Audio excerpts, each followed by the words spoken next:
YouTube? This is Steve from Average Joe's Fantasy Football, and we've got your Week 1 start and sit video for the tight end position. Again, this is always going to be based off of full PPR and half PPR. If it is a standard league, of course, hit us up in the comments. We'll be able to help you guys with those lineup questions. If you guys haven't already, make sure you guys check out our start and sit video for the running back, wide receiver, and quarterback to help you guys with your Week 1. Also, stay tuned to our Twitter or even our TikTok page. We'll be updating injuries and things like that last minute to help you guys get ready for this week. We have a game, obviously, Thursday night. Lions versus Chiefs. A big one in that one is going to be your tight end, Kelsey. Right now, Kelsey had an hyperextended knee. At this point, there's a lot of uncertainty. There is a chance he misses this game, a very high chance. So be careful with that. He is definitely not what you're looking for, especially with somebody you probably drafted in your first round. So these are your obvious tight ends. There's only two. Besides Kelsey, if he does play, you're going to have to play him.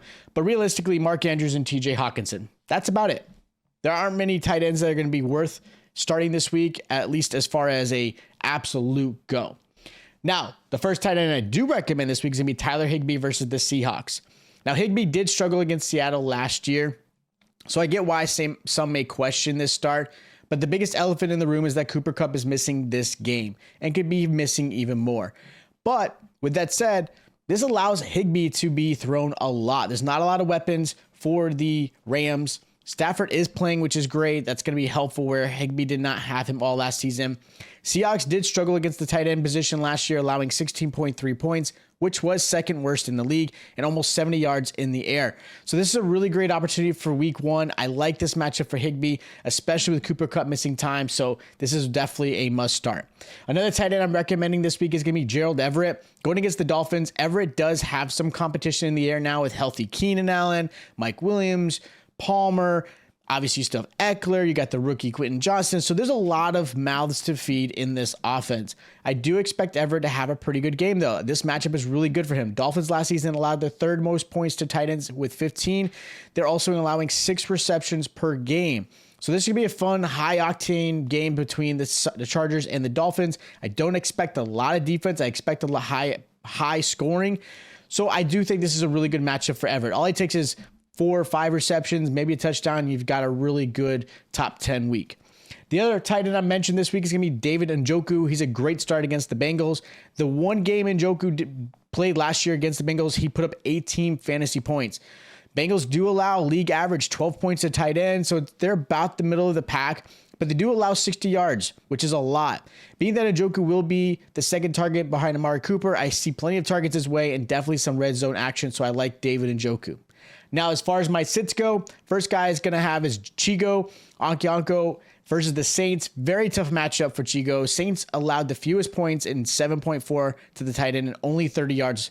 Their defense has always been really good. And of course, you add a quarterback that's struggling in Tannehill. This does not help Chigo at all. They'll look to run with obviously Derrick Henry, maybe some Tajay Spears, and of course force feed Hopkins, their newest offensive weapon. So I feel like this is not a great matchup for Chigo. I'm looking to go elsewhere.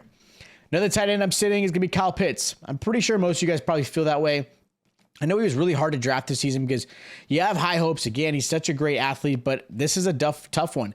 Panthers are definitely not a great matchup. Now, could there be a big game? Sure. Panthers do a pretty good job against tight ends, though, only allowing 10.3 points and only 40 yards in the air. Last year, Pitts was either tight end 3 or tight end 25, so he was definitely hit or miss, so we'll see which one shows up. I expect this offense to really use Bijan and Tyler Algier, really to help Ritter again, and they're setting this team and winning by a defensive stand. So I think this is going to be a less throwing game, which is my expectation in this Falcons offense, and more of a run game, so Pitts is definitely sitting in this one. Last tight end I'm sitting this week is going to be Cole Kmet versus the Packers. Packers only allowed an average of 9.5 points to tight ends, keeping them under 35 yards as well. The addition of DJ Moore is definitely going to keep targets away from Cole Kmet. And realistically, Cole Kmet last year was great because he had 7 receiving touchdowns. Other than that, if he had those league averages about 3 to 4 for most tight ends, he was going to struggle. His ceiling has potential, but his floor, not so great. Last year was definitely a dud game for one, and then they also put up tight end 6 when he played the Packers. So again, like Pitts, very hit or miss. A lot of it's going to be based off of Fields. I think DJ Moore takes some more targets, so I'm sitting Cole Kmet this week if I can. Now, my sleeper this week is going to be Logan Thomas versus the Cardinals. Cards are the worst against the tight end. They're allowing the league worst points with 16.7 and over 60 yards to them. On top of that, Logan will play a very similar Kelsey-like role with Bieniemy as their new offensive coordinator. He's got a lot to prove this season going from Kansas City to Commanders. Plus, on top of that, McLaurin is still dealing with a toe injury. There's a good chance he doesn't play. Obviously, we'll keep you updated if there's some changes. So if he doesn't, Dotson and Logan Thomas are going to be really the targets in this one. So I like him this week as a nice sleeper. So that is my start and sit video for the tight end position. If you guys do have questions, I know this is the toughest role as far as a position goes in fantasy.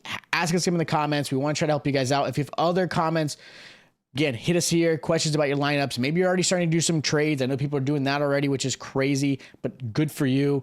Hit us up there. Follow us on Twitter if you guys like as well, or TikTok. If you guys do want our weekly rankings, you can join us here on YouTube or on our Patreon. We'll have that link down below. You can always join there and get your weekly rankings.